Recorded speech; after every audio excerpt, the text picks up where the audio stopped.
ធ្វើយ៉ាងម៉េចដើម្បីមនុស្សជាទីស្រឡាញ់ស្នេហាខ្ញុំកំសត់ណាស់តាំងពីចាប់ផ្ដើមប៉ុន្តែយើងខំតស៊ូណាស់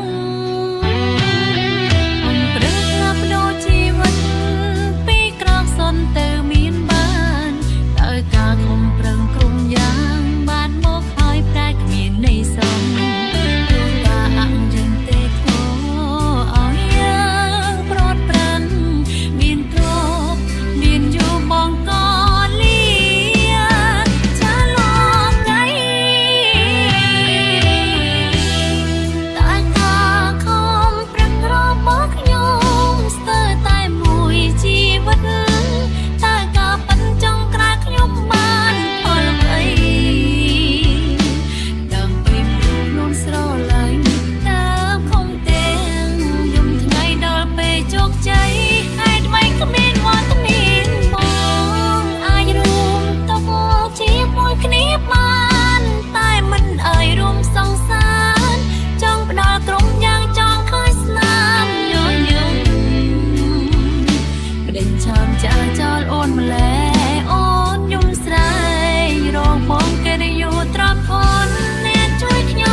ធ្វើយ៉ាងម៉េច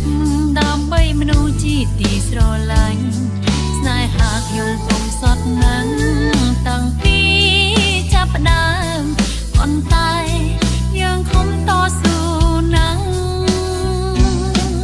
ប្រឹងផ្លាស់ប្ដូរជីវិត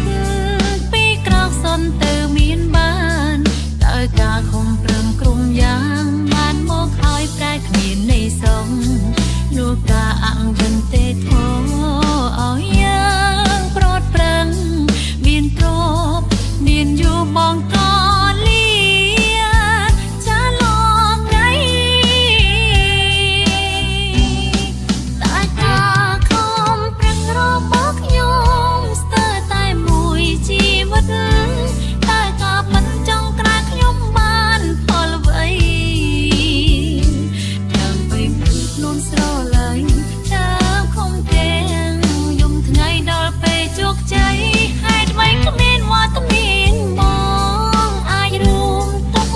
ជាមួយគ្នាបានតែមិនឲ្យរួមសង្សារចង់ផ្ដល់ក្រុមយ៉ាងចង់ឃើញស្នាមញញឹមព្រិញឆោមចាចោលអូនម្លេអូនយំស្រែ